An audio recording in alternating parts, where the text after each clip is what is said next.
afternoon, and a very warm welcome back to TaxCalc TV. As always, on our mission to bring you the essential advice and the best practice that you need to make the most of your firm. And a very special welcome if you were able to join us yesterday at our Fusion on the Road event in Manchester. What a wonderful and thoroughly enjoyable day that was. If I saw you there, hello again. So today marks the kickoff to our summer season of webinars, where we're going to be focusing on AI.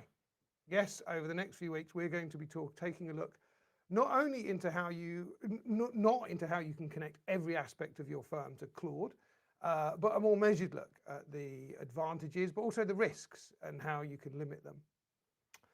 So how did we need to talk about AI come about? Well, I was having a number of conversations around the question of how reasonable would it be to connect your firm to AI tools and simply go off on holiday. I really wanted to understand how AI actually works and can we rely on its outputs and whether AI can truly supplant like the traditional computing models. And eventually I turned to two people who I knew would be able to shed some light on the matter. And that discussion was so interesting that we felt that we should have it all with you as well. So today I am joined by Nick Stobbs, founder of Syntax and AI veteran entrepreneur. Nick, tell us a little bit about your expertise. Thanks, Andy. Nick Stobbs, co-founder of Syntax AI. Career pretty much exclusively in corporation tax. So I split my career into two. First half was in compliance, doing tax returns. And then the last 5 or 6 years I've been running tax technology companies. Dabbling in AI. Dabbling in AI, and yes. Along the way. I'm also joined by Salman Nasser, founder of AGAS, an expert in AI governance. Tell us a little about AGAS, Sal, and your expertise. Hi, I'm Sal, founder of AGAS, as you pointed out. It's an AI governance framework that's specifically designed for accountants in practice, bookkeepers, and also payroll bureaus. My focus is not just on implementing AI and how firms can use it, but also having an evidence-based, responsible, controlled professional use of AI as well. Excellent. So you are in safe hands. You're in safe hands. So this really is an extension of that original conversation, and it's also the opportunity for you to have your input and ask your questions as well. There's a pretty strong chance we won't be able to answer all of those questions, but if we all walk away with some more to think about over the summer, I'll be very happy. So before we start, just a little bit of housekeeping. You've got a couple of options, the bottom right-hand corner. The main thing is we really do want your input and we really do want your questions. So you can use the chat function. Everyone can see what you put in there, and that's really for everyone to chat amongst themselves. If you've got a particular question that you really want us to see, post that in the questions tab, because that's the one where we're much more likely to see it and it doesn't get lost. Thirdly, there is a polls section, and I'm going to put a poll live at just in a couple of minutes just to get us all going. A little red dot will appear when that goes. I should also emphasize that there is going to be a recording of this sent out afterwards, so you don't necessarily need to take notes. If you don't want, we'll be sending you a recording of this after the session. Good to see everyone there in the chat, taking advantage already. So the poll, first question I want to put live is really just want to get an idea of how would you rate your understanding of AI technology. And you've got an option there between Jedi and novice. Just let us know what your how you would rate yourself. There is no correct answer. So day-to-day user, novice, a lot of day-to-day users and novices. No Jedis and no experts as yet. So we're in safe company. We're in safe company. Okay, so let's get started. I wanted to, first of all, let's look at adoption of AI, first of all. Where are you seeing it being adopted? Where are you seeing it not being adopted? What's the trends that you're getting at the moment? So I speak to accountants almost on a daily basis, and I'm getting a really clear picture now of how AI is starting to be used within firms. It's now no longer, should we use AI? People are now thinking, how can I use AI? And they're using it for drafting emails, summarizing documents, sometimes rewriting content, so they might be writing something and they want to produce a report and rewriting it. Sometimes they're using it for creating policies, and a lot of the time they're using it for marketing purposes as well, creating content to go out onto social media and things like that. And I've also seen accountants now start to use it to explain technical issues as well. So if you don't know about a particular problem, then they type it into ChatGPT or Claude or something, and they get a response out that is coherent and helps them understand that problem. So that's explaining it to them. That's answering a question that they have.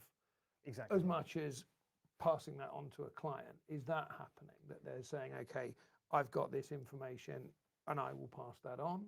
What's going on there? Not as much as I would have thought. So at the moment, people aren't really doing that yet, probably because confidence isn't that high yet.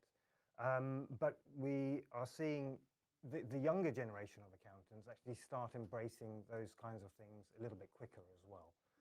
So they are starting to now put spreadsheets into Claude to be able to check and validate certain things.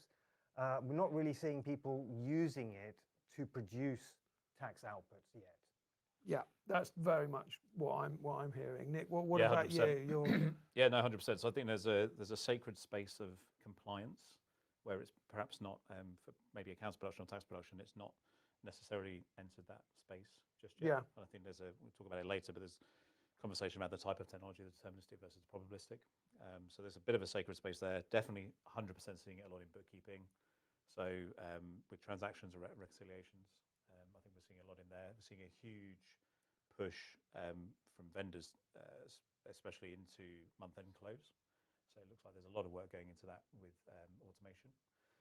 Whether that is fully AI, whether it's perhaps more just kind of intelligent automation is definitely a conversation to be had. But that day-to-day looking after the client's books definitely looks like there's an awful lot going on in that space. And then, yeah, as Sal says, summarizing things. Yeah. Summarizing client outputs, summarizing emails. I mean, I use it, obviously not in practice, but for me, every day using it to help me write better emails and replies and things like that. Yeah, just that. So I've written a presentation. You can probably do a better job, make it a little bit better. 100%.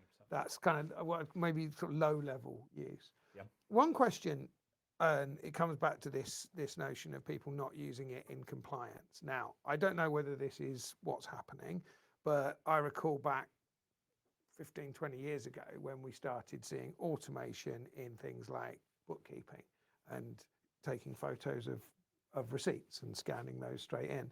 And there was pushback from accountants and bookkeepers saying, that's my job. And I don't want to automate that bit. I don't mind automating the other stuff, but that's my job. So is the reticence an outcome of that, or is it I don't trust this? Do you know what I mean? Is there good question. So I think nobody likes change. It's probably going to be my starting point on all of this. So nobody likes change. Everybody likes their routine. As an accountant in practice, you will come in, sit at the same desk every day. You work with the same sort of client base, and you'll probably do the same sort of tasks. And I think part of the challenge is there's a nervousness around is AI going to come and take my job? Because you look at the work you're doing and you're wondering, is it just going to come in and completely do those tasks for me? Am I still needed to be here? I think, so if we go back to kind of platform shifts more generally, and you think about, there's always been platform shifts. And it's a tale as old as time, really. Mainframes into PC into mobile now into potentially this kind of agentic, generative AI world. There's always been platform shifts, and the world's always adopted. And I think what's really interesting is nobody knows what the answer is on these things. Nobody knows what's going to happen in 12 months' time, or 3 years' time, or 5 years' time. But what we do know is that every time there's been a platform shift, people have adopted. So we talk about new, jobs that didn't exist 10 years ago now do. So I think there'll be a little bit of that. So I think the role of the accountant will evolve. So it's going to be less about data processing and running the books. So we talk about month-end close and AI potentially coming in and helping with that. You do wonder whether actually bookkeeping could be almost put on autopilot to a degree. Still some level of human oversight, and still definitely some judgment calls in there. but whether actually bookkeeping could be put on autopilot, so month-end close and things like that become easier. And then does that free the accountant up to focus more on, don't necessarily want to go down the compliance versus advisory route, very well trodden path, but it does, if we can identify what advice clients need, does that give the accountant more time to actually provide that advice? So I think part of the nervousness is it's new technology. I'm not 100% sure it's about trust. There's definitely an element in there around should you trust outputs or not, or should we be outsourcing judgment? It's 100% a bit of that. I'm not quite sure that's the big barrier yet. I think a lot of it is just new, and it's how do I use it and what can it do, and that sort of stuff. Where can it save me time? Where can it save me time? Yeah, 100%. Yeah, it's just that kind of psychology about what's growing it. So let's get into the meat of this, because I guess I fundamentally have a concern about how AI does what it does. And we talk about that traditional model of you have a fixed input and that you'll get a fixed output every single time. That doesn't appear to exist within an AI environment. And that's what kind of I have some concerns about. So what, let's talk about this. What is AI and how does it work? I'm going to lay that on you. So it might be useful actually to have a look at how traditional software works first, so that we can get an understanding of what deterministic software is. So if you don't mind, I'll start off there. So traditional software is very deterministic. So you have the same input, the same rules, and therefore you always get the same output. So if Nick performs a particular task and I perform exactly the same task, we will get an identical answer. Now, AI is often probabilistic. So it works on patterns in data, and it predicts the most likely answer as opposed to the actual answer. And it may not always give the same answer again. So if Nick, in the same instance, types in a prompt into AI and I type in exactly the same prompt into my AI, it may give very different results. Just a question here from Michael. He said, my recurring question is, does this software app give me a tangibly better solution to a meaningful problem? It says, I've not seen much today, to which the answer is yes. I presume you mean specifically within an AI environment, Michael, as opposed to any app at all. But again, it comes down to that matter of trust then, of what can you trust this to do, and where do you need that trust to most be? Yeah, potentially. I think what's really interesting though is, so last 4 years or so, everyone's kind of been enchanted by AI and got very excited. And the natural human thing to do is to say, oh, there's a new shiny toy. What can it do for me? And actually, it's almost the wrong way of thinking about it. Because what you should be thinking about is, as an accountant, this is what I need to do. I need to prepare my clients' books, need to prepare a set of accounts, tax return, give them some advice on optimization, all that sort of stuff. And actually the way to look at it is, these are the tasks, these are the jobs I need to do. These are the tasks to be done. Can this technology help me do these tasks better? And I think whenever there is a platform shift or a new technology comes in, there's always two things. It either can help you do something you already do more efficiently, or it will fundamentally change the way you do things. And for me, that's the way we need to look at these things. It's not necessarily, well, if you flip it the other way, it's then kind of incumbent on the vendors to actually build a piece of software. So it's not necessarily up for the accountant to go out and find it and use it and fine tune it and almost build it themselves. And we've talked before about Excel. Accountants actually for 20, 30, 40 odd years have actually been building their own software in a way because they use Excel. But it's almost incumbent on the vendors to go out and build a piece of software which either helps an accountant do what they're already doing but more efficiently, or fundamentally changes how the accountant does a job, but while still preserving what the objectives are. Yeah. So it's a different way of looking at the whole problem, is looking at what you need to achieve. Yeah, first, what do I actually basically need to do rather than actually what can this new thing do for me, basically. Yeah. And I think Michael just stepped up again. I see lots of AI solutions that are looking for problems. 100%. Absolutely. Yeah, 100%. I think we all see that. We've added AI to this. Did you? Why? It hasn't really. solved anything. Yeah, Yeah, 100%. absolutely. I think that is a problem. So we are in a bubble at the moment, Yep. and I think there is so much being put into AI, and we've seen this before. So when we were talking before, Sal, you were throwing a lot of concepts at me that I was completely alien to. I don't know if anyone else has come across randomized seeds and temperature checks. Yeah, and so what is this? I don't want to go too technical, but, Please don't. But we'll try and keep it at a very high level. Basically, these large language models that predict text, they work with lots of different settings in the background, and these LLMs that are available, they don't always have those settings available to you. Temperature is one of them, and what temperature controls is how creative the LLM can actually be.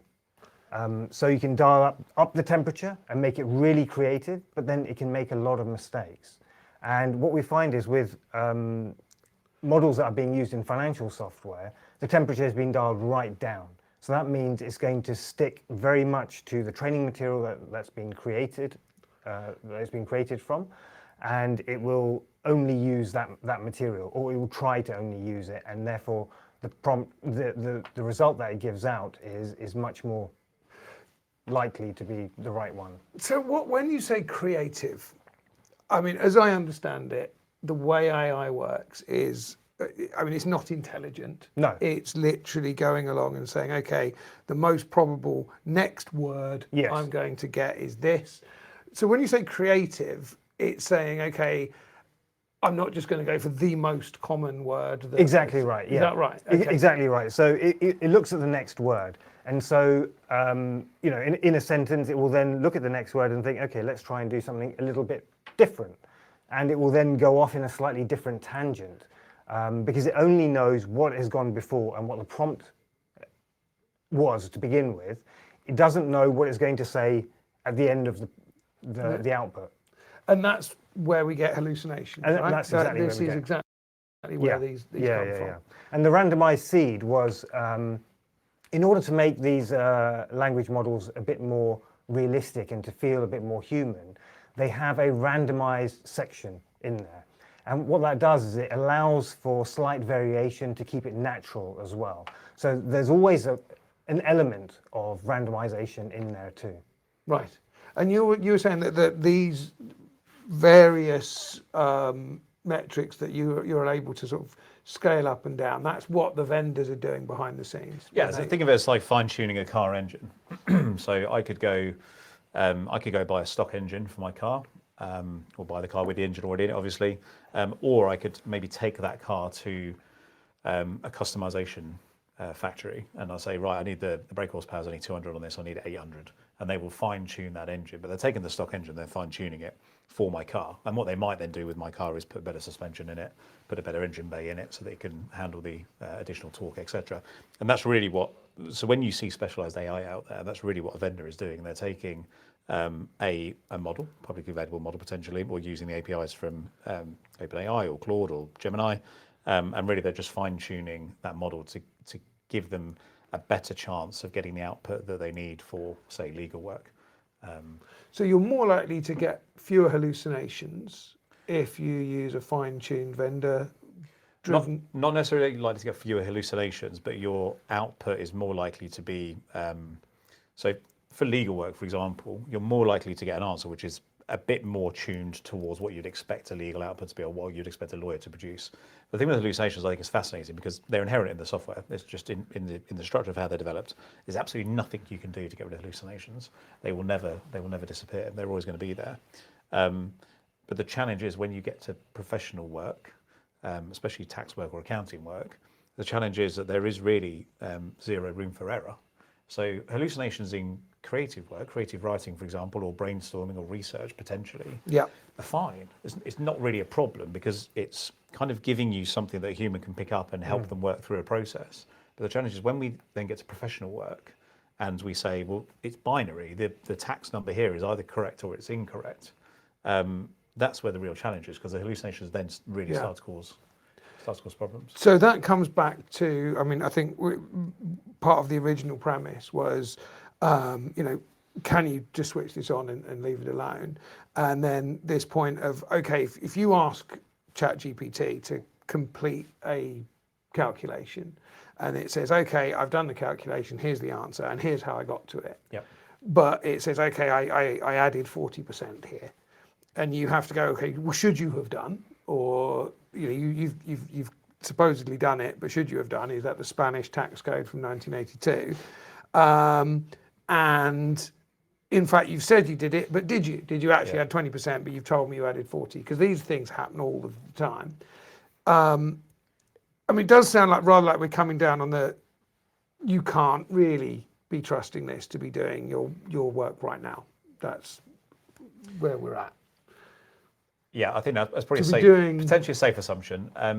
I think it is very useful for helping with certain things. I think the other challenge, which is potentially going to come down the track, is if you're traditionally, if you were preparing a set of accounts or a tax return or something along those lines, you would almost work through the process and then you would end up with the answer at the end. You traditionally end up with the answer at the end, and that's kind of how things have always worked for humans. I think what's really interesting is what these models are now doing is they're almost putting the answer first. So they're bringing the answer much, much earlier into the process because they're doing a lot of the work in the background. But the challenge is that with a deterministic system, so with tax production software, for 30 or 40 years, you used to do it by hand and then by Excel, and you wanted to make a change, you had to go into various cells and update everything, etc., reprint them out, And we kind of just got used to a world where we just put everything into the system and we trust the output. People don't really review the output of the systems anymore. They might review a return for strategy or optimization or like analytical stuff, but really the output they trust. The challenge you've got now is that if you were to use an LLM, for example, or kind of a agentic system to prepare the returns, you've now got to review the output. You can't trust the output. So we know there's documented error rates. So you've now got to review the output. So does your work shift? Are you actually creating more work for yourself? Yeah. Does the job take longer to do because you've now got to add an hour or so of review time onto the end? Yeah. And that will be the interesting shift in dynamic over the next few years, will be how does an accountant's role change? If we do move into this technology, it does become part of the compliance stack.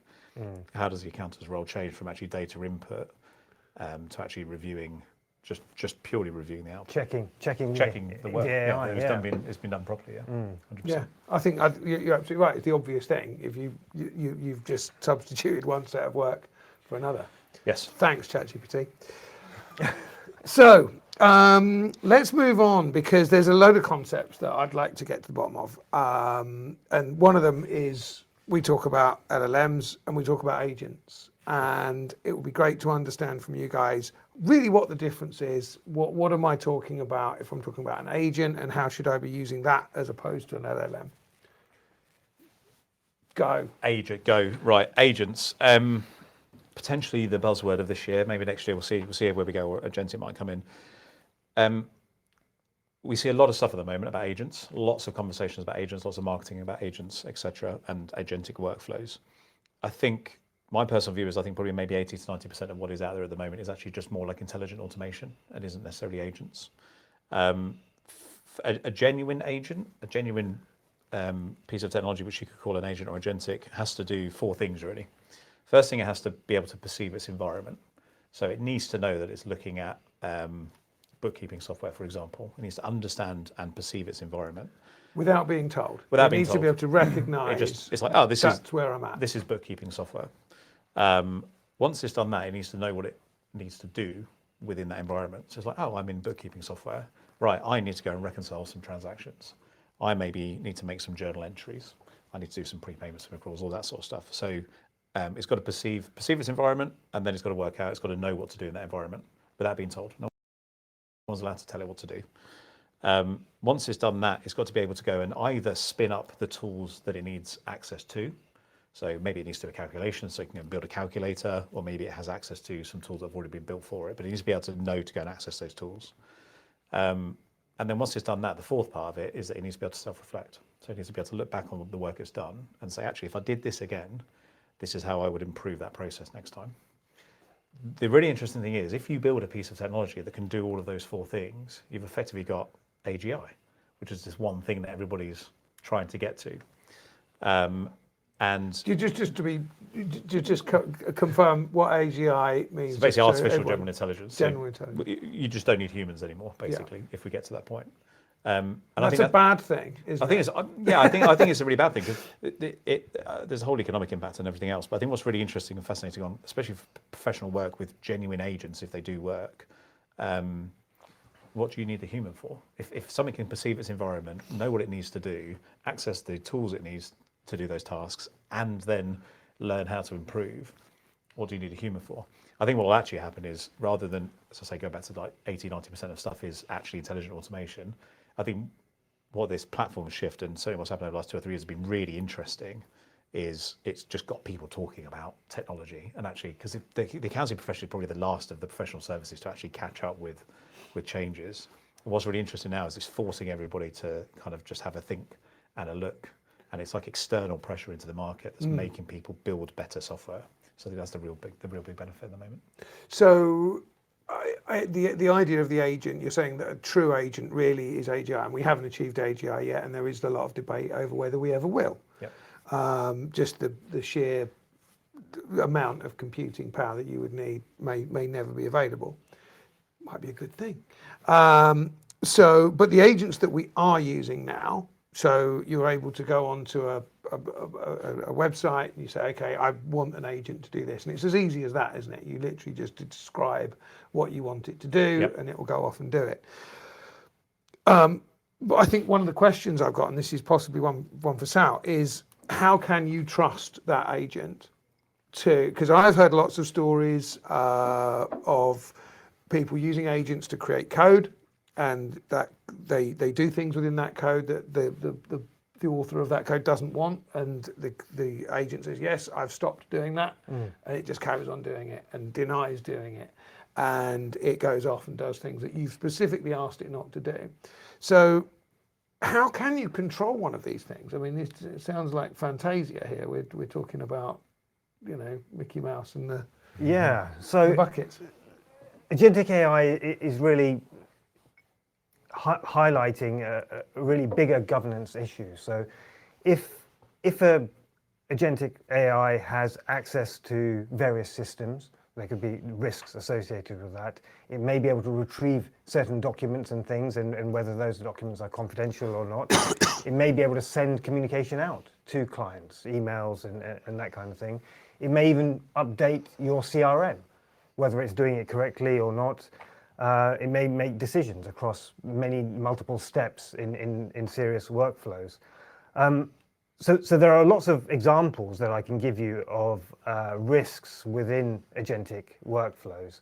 Sending incorrect information to a client, chasing the wrong client, transposing names of clients, that's been definitely done. Uploading the wrong documents into the wrong systems, it can quite easily happen. Misclassification, so where it hasn't been fully trained, or an edge case suddenly comes before it and it doesn't know how to handle it, it will then try to deal with it in a way that it thinks is the right way, and it may not be the right way at all. Booking appointments incorrectly, there's all kinds of things within an accountant's workflow where these risks are really being realized now that we've got these agents out and about. I mean, would you kind of warn against using agents in our idea of going on holiday and leaving your firm? Would you warn against putting an agent in charge and saying, can you just take care of this while I'm off? And theoretically, yes, because I genuinely don't think there are any. I haven't seen anything which would a piece of agentic software which would indicate to me that there is something where you could just hand off to an agent and leave it alone. I think the intelligent automation piece is really interesting because what you potentially have there is lots of much smaller pieces of individual software which are actually in a sense are deterministic. Because they're hard coded. Now, how you got to the hard code is an interesting bit, because you can build a piece of deterministic software, but you've actually used an LLM to help you write the code. So you still have a hard coded rules-based expert system in a sense, but actually the kind of generative AI has helped you write that code a lot faster. So you can build deterministic at the speed of probabilistic, which is the kind of holy grail at the moment to get to.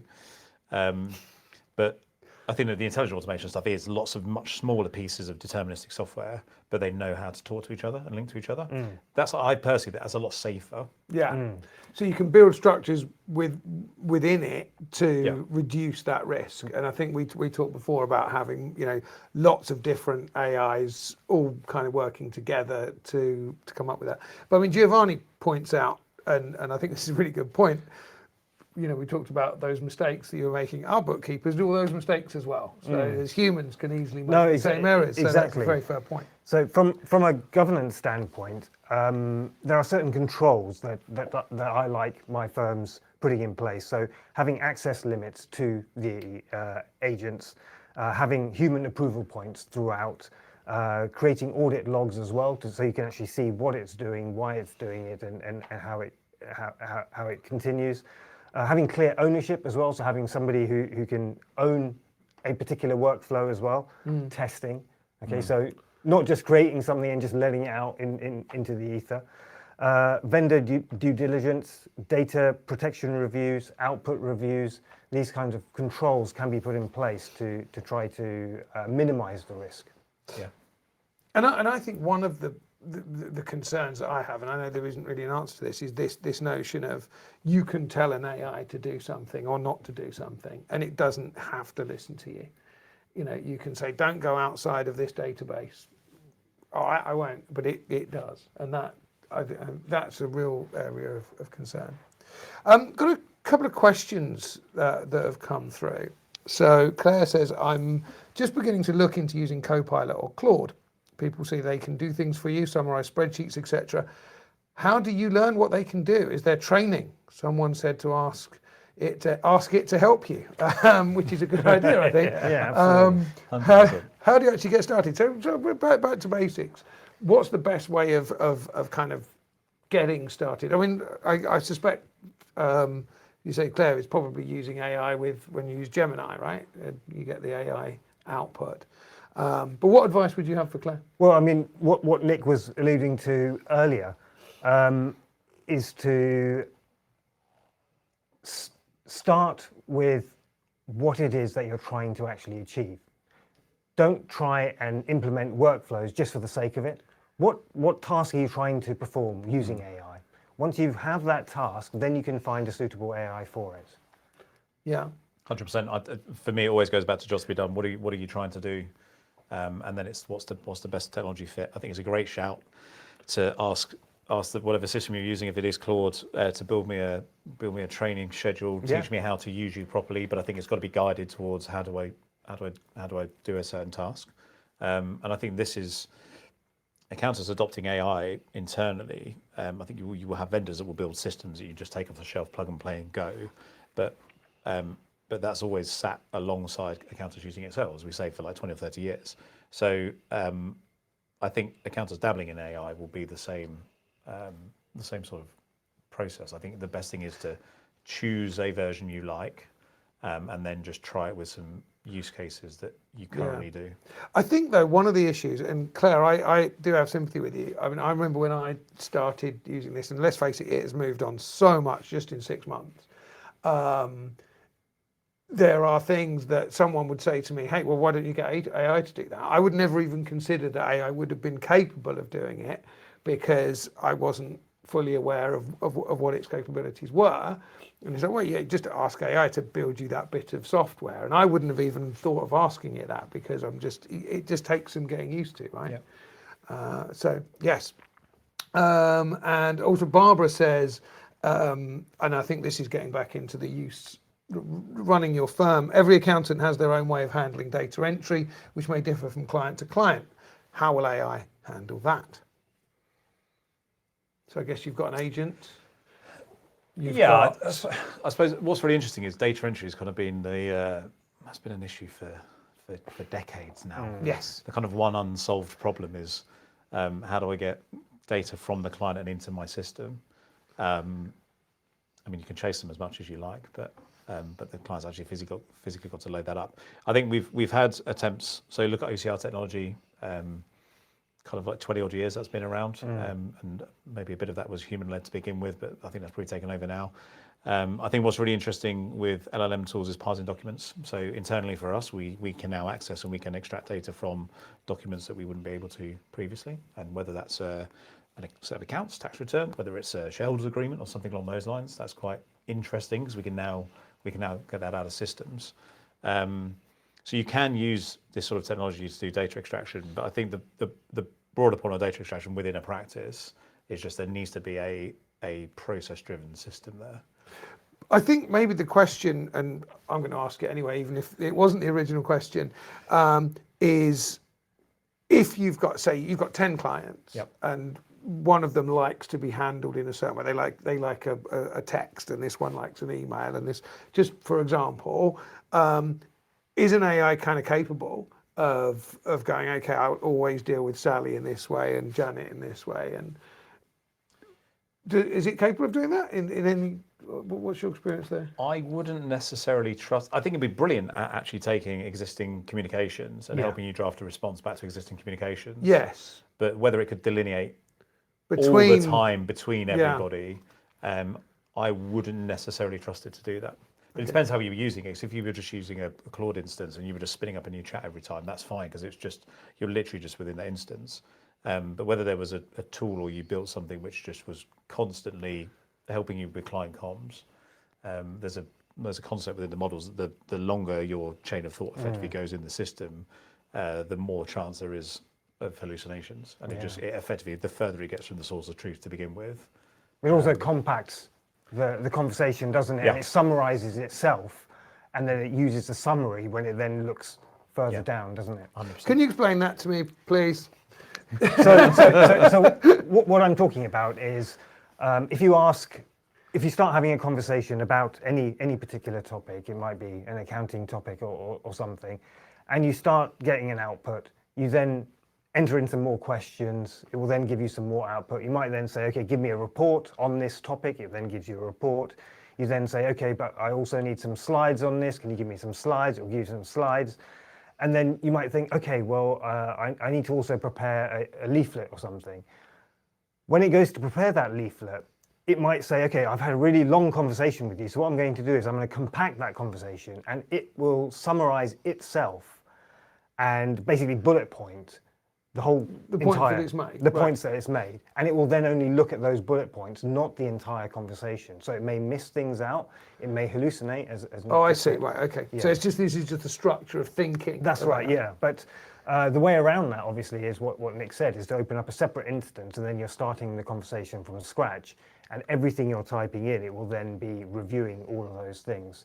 Whereas in a very long conversation, it doesn't. Excellent. Okay, so could I? There is a question from Kelly, and I think this is, I mean, it's a very fundamental question. But what I would ask everyone in the chat for is, as we build out this series, and we're going to be doing more about AI along these lines that are about how functionally we can take advantage of it, please put into the chat, into the questions, specific questions that you would like answered potentially in another session. However big the concept is, I'd love to hear it, because we can come back to you with further follow-up sessions to answer those questions. But Kelly has asked, what are LLM tools? And I would like to, I would like you to. The easiest explanation for me is a builder comes around to your house, or a plumber comes around and they need to fix your sink. They have a toolbox, and they have tools in there that they can open the toolbox, they can grab the tool, and they can use that to fix the sink. And it's exactly where the technology is developing, is exactly that. You have this core chat interface with an LLM. But I think we're looking for a definition of LLM. Oh, as a large language model. Yeah. So what's it doing? What's it? It's fundamentally guesswork. It's you predictive engine. Yes, predictive engine. It's a incredibly sophisticated, super clever mathematical model, and it's ultimately trying to guess what the next output. The best analogy, there's two maybe you could use. One is everybody's probably seen the meme of the chap sat at the front of the train, and it's going along, and he's literally putting the tracks down as the train's going. That's kind of what the LLM's doing, exactly, but with right, your conversational output.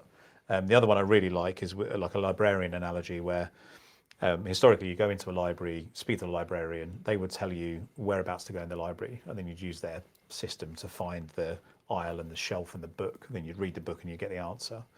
And actually what we have now is a system where you go into the library and you ask the librarian a question and they answer the question for you, and then they give you the book and say, this is where I got the answer from. So that's kind of the system we've shifted to. Another way that I like that. That's, yes. Sorry, I was just saying that another way that I like explaining it is that it's predictive text. So everyone uses mobile phones and you've got WhatsApp or the likes on there. When you start typing something, it suggests to you one word, and that's basically what an LLM does, but not just for one word. It tries to do that for the entire output. Yep. So, does that help, Kelly? I hope it does, please. Okay, so we've got 20 minutes left to go. What I would like to quickly do is put another poll into the chat, because this is a fascinating and wide-ranging conversation, but I just want to bring us back to the basics of kind of why TaxCalc TV exists. And TaxCalc TV, or TaxCalc, is a piece of software which you may be aware of, which is a full suite of practice management, of compliance, so tax, accounts, practice management tools that are being used currently by 12,000 firms across the UK, whether they be small 1, 2, 3 staff firms or firms with 40, 50, 60, 70 staff and much larger, so completely across the board. Really changing by delivering a simple user interface that people can pick up and adopt with absolute simplicity, delighting teams. And if you pair that compliance engine with a end-to-end cloud practice management solution that gives you everything from proposals right the way through to payments, Engager is the fully integrated partner to TaxCalc. So I'm going to put a poll live, and in there you can indicate if you would like any follow-up on TaxCalc, on Engager, or indeed to Sal and the AGAS governance health check, AI health check, or indeed Syntax, which will accelerate the client approvals process. I'm going to put that poll live now. If you would like any follow-up, please indicate in there any point, and we will get back to you. So a brief commercial break there. I would like to then add in to look at kind of how we can use this more proactively or more productively. So Sal, you've got some advice for us on inputs. yes. Good inputs is good outputs, right? Absolutely. Quality of inputs equals quality of outputs. Rubbish in, rubbish out, as we have been told many times. So what makes a poor input? A vague prompt. Something like, write me some tax advice. That's obviously a really bad prompt. It's got no context, it's got no client facts in there, it's got no dates, no jurisdiction, no objective. So learning how to use prompts correctly can really improve the output that you get from these LLMs. Telling it what sources you require, telling it what role or what standard to adhere to, constraining it by giving it a word count or a tone or a risk level, making sure that confidential information isn't unnecessarily added. So things like client names, NI numbers, payroll numbers, payroll data, bank details, all of So these you would kinds of things. specifically say, in answering this question, please do not use X, Y, and Z. Exactly. So just be really, really clear, simple language. Yeah. So a one sentence prompt generally isn't enough nowadays, especially in a professional environment. You almost need to write a story of what it is that you want to achieve, why you want to achieve it, and how you would like it achieved. And then you get a much better quality output from that. And don't tell me you can use AI to generate that prompt, can't you? You probably can. And Yes, absolutely. That's yeah. where the world eats itself. The more experienced accountants and bookkeepers will know exactly what it is that they're trying to get out of the prompt. So describing it all in a coherent way is really the best way of going about it. Any comments on that, Nick? No, exactly as Sal said. I think what's really interesting, I'll say no, and then I've got comments. Yeah, yeah. So Yeah, another really good way to do it is to be, as Sal says, be very, very clear about what you want to do, but actually explain that to, as you're putting it into the system. I'd like you to be able to do this. What's the best way for me to prompt you? And it will tell you, you need to give me this information in this order, in this structure. And in addition, the order that information goes into a system is also very important as well. So how so? What should you be looking for? Well, it's for context. So as the system's going through and it's understanding, if you put something at the top and actually with the questions at the top and then the context underneath, it's brilliant. I know what you're asking me, and here I'm now going to read the context. Whereas it reads the context first, and then it gets to the bit at the bottom, and it almost doesn't quite forget, but it's much better if it has the information underneath. So that's a top tip. So Yeah. put the First, core at context the answer. first, and then say, but don't do this, and I need it to be more. But I was pretty much everything I do now, if I'm ever prompting a system to do anything for us, I will always say, I'm trying to do this. What's the best way for me to prompt you to help me with this? And then it provides the output. Right. Okay. Yeah. This makes my head spin a little bit. So good prompts do reduce risk, Yep. definitely, in a professional environment. But it's not the only thing that you can do to reduce risks. You can have tools within your firm that are approved. You can have a register of your tools with their data rules as well, and I think that's really important. To have a human review as well, and to have somebody who is described as the owner of that product or that workflow as well, so that if there are any problems, that person is then responsible, and he or she can then be the expert in it. And training is, I think, a really, really important aspect of it. How do you actually use this tool effectively? What are the correct prompts to use? What are the incorrect prompts to use? Yes. That kind of thing. And where do you get that training? Well, we definitely offer that training, and there are many people now who have started offering training along those lines. There are also lots of different courses that you can go on to help you. But again, as we spoke about earlier, if you are unsure, type into the LLM, I'm unsure how to prompt you, and it will give you. Can you give that? It will give you that. Well, because one thing that I found really interesting, I was talking to a friend of mine who is creating code with a whole collection of different LLMs, and I was asking him why he was doing it in that way, and he was saying, well, this one is really good at this thing, Yep. and this one's really good at this thing, and I kind of get that. I'm not quite sure how one is better than the other and why, but I accept that.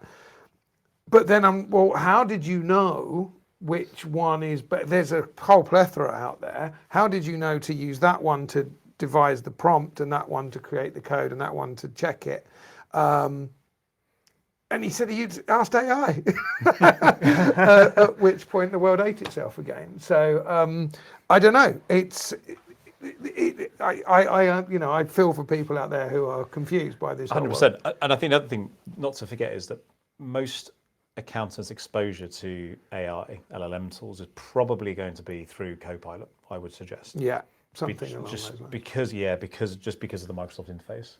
I presume it's going to be that sort of access. It's within Excel. Yeah, exactly. And embedded. And there's obviously the Claude element of that with Claude Cowork and a few other bits. But I think most people's exposure is going to be to that. But yeah, the world does exist where different models do excel at various different tasks, and that's where you get all your benchmarks. Yeah. And how everyone's we're the best at this and we're the best at that. Yeah. And I guess over time it will settle down, and people will all flock to one tool because there'll be fewer tools coming out. If I was going to make a bet on the future, I think one of my bets would be that these ultimately become utility tools. Yeah. And they probably all verge into one or two tools, Yeah. I think, something along those lines. I mean, everyone's kind of got a finger in everyone else's pie at the moment, which is really interesting when you kind of start to break it down. From an investment point of view. From an investment point of view, not literal I pies. was going to say this. But yeah, everyone's kind of got everyone's kind of interested in everyone else's stuff at the moment. I think that's going to be fascinating just to see ultimately how that.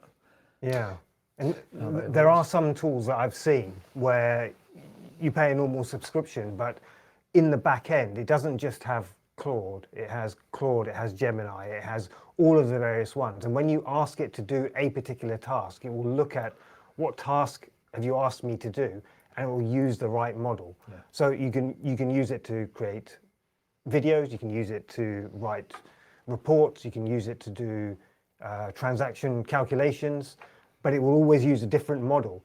But the danger there is then you've got no audit trail as well. You don't know which model has been used for what task. Yeah. It becomes very difficult. So we've got around 10 minutes, and there were two things that I would like to do. One is we want to talk about what HMRC is saying and what the guidance and what the insurance companies are saying, or what we know that they're saying. But there was a question that came up earlier, and I didn't bring it up at that point, but I thought it would be a great place to end, because we were asking the question of how viable is it to leave your firm in the hands of AI, and I think we've kind of come to the conclusion that probably not right now. It's probably not the best thing to do.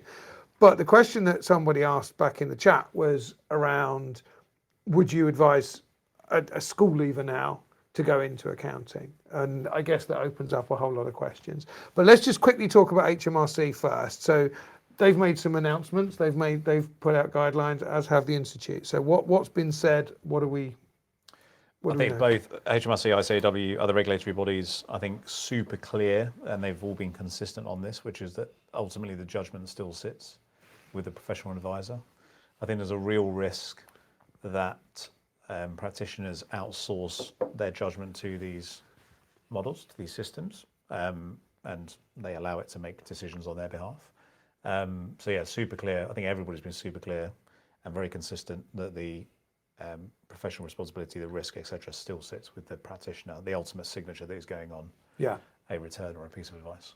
Which then comes back to, is this actually saving time, or is this actually making, you're getting as much work to do, just slightly different? 100%. I think especially on advice, if you're using these systems to generate more advice than you would do previously, and we've discussed deterministic, probabilistic, you need to, perhaps it brings the answer closer, you need to review the output. I think the thing still is that everything that leaves the practice still needs to be reviewed. You can't just put something into a model, top and tail it into an email and send it.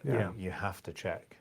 You have to check that out. And I think that is happening as well. Oh yeah, we see it, like 100%. We see that, and there are examples. There's plenty of cases out there now where there's hallucinated citations and judgments. So yeah, I think that it all comes back to judgment and just making sure that practitioners don't outsource that judgment to a model. Can definitely help you get to an answer quicker. Yeah. But you have to check the output of the answer. Exactly. And insurers, now we weren't sure, I haven't heard a great deal at all, but. So we have been talking to insurers through AGAS, but I do know that professional indemnity insurers are looking at AI now as well as cybersecurity as well. So cybersecurity and AI are kind of treated slightly differently. But the kinds of things that they're now asking are, what AI tools are you using? What are you using them for? Do you have a policy? What procedures do you have in place? Who's been trained on using the tools? And what protection do you have if things go wrong? What are your policies to do that? So yeah, because they're going out and asking the question, but they've not yet put that into any policy. Say you shouldn't be using this, or exactly, you can't be using this. But that's probably going to come, though, right? It will come. Yeah, I imagine if you're when you do your professional indemnity claim, insurance for the next year, I would imagine there's going to be an AI kicker on the back of that. Which do you use AI tools? Yes or no? Yeah. Yes. Yeah. Premium goes up a little bit, I would expect. But then, I mean, I know of particular. There's a number of Facebook groups out there, and the question has come in. Can I apply this expense, whatever it might be? And then someone's replied and said, well, my AI says this, and they've gone, fantastic, thanks very much, I'm off. And they say, well, are you using the AI? You use Facebook. Obviously, you've still got the onus is on you, but that's from an insurance point of view. Did you use the AI, or did your friend? And this throws up a lot of issues. So let's just talk about this last point, because I do think it's a really important one, and that is about the future of accounting, what is it going to be and exactly in what order? No, I'm only joking. Would you, if someone now is looking at going into accounting and they've started their training, what do we think their future is going to look like? Just have a wild speculative guess. My advice first and foremost would be 100% yes, do it. Would get to go into the profession. I think the profession is only going to become more fun and better, more enjoyable to work in as technology becomes the enabler. So, I think about when I first started, I used to have analysis paper and I used to sit there and literally doing trial balance stuff. No one wants to do that. That's not fun. No. But it needed to be done. That was the only way it could be done at that point in time. So I think as technology evolves, as AI starts to settle down, as we kind of maybe come out, it's not necessarily a bubble, maybe a bubble that will burst, not quite the kind of .com type burst, but maybe the bubble will burst a little bit, or it will just start to settle down and we'll start to really see the use cases for the technology.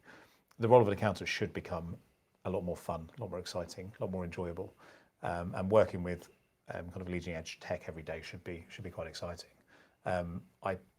I think the profession, there's lots of really interesting angles. One of them I think is around there are fewer people coming to the profession. That's an undeniable fact. There are fewer people coming in. The traditional partnership model will be interesting to see how that evolves over the next 5 to 10 years, because people who are now partners, who's effectively coming in and buying them out of the practice. And we know the younger generation are not as maybe money orientated as my generation or your generation perhaps were. So I think that'll evolve and change. I think you'll start to see fewer large firms. You'll start to see much smaller practices and potentially accountants who just work with maybe either on their own, or there's 2 or 3 of them. There's a CFO specialist, there's an audit specialist, there's a tax specialist, and maybe as a trio, they service a smaller client base, but they use technology to do that. So do you think the value of the larger firms will decline? So having a 60, 70 staff firm, the value of that will be less than 60 or 70 sole practitioners? So what we've got at the moment, something like 5 million SMEs and about 12 million individuals that need to be serviced every year. Yeah. You've got to do the compliance, got to submit the returns to HMRC, etc. That's always going to be there. Those numbers will broadly stay the same, dip a little bit, grow a little bit. That's broadly always going to be there. I think the trick is how are they serviced. Potentially, there's always the thing with the larger businesses will always gravitate towards the larger firms. It's like the IBM thing. It's like, well, we use them. I made a good bet. We chose the right firm. The fact that there was an error there is not my problem. So I think that maybe potentially that end of the market will be fine. But I think on the kind of owner managed side of the profession, you might just start to see there's a bit more of a fragmentation of people. People don't want to sit for 5 or 10 or 15 years to maybe make partner. Somebody else's decision whether they make partner or not. People are more looking at this thinking, well, I could go out and get 100 clients and just service a nice portfolio of clients.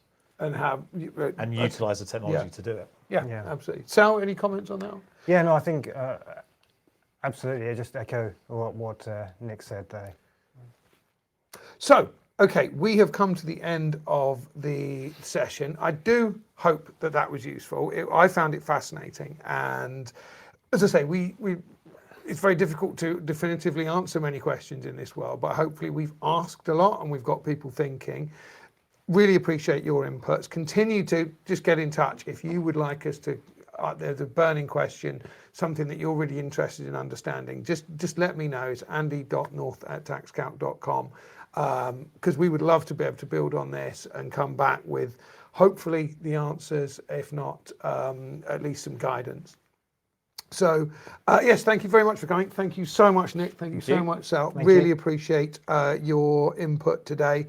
And we'll be back with, Sal is actually going to be back. We're going to be looking at how to build the safe structures around AI use, and that's on the 24th of June, next Wednesday at 2 p.m. So you'll be receiving an email to register for that very, very shortly. And hopefully we'll see you then. Thank you very much. Bye-bye.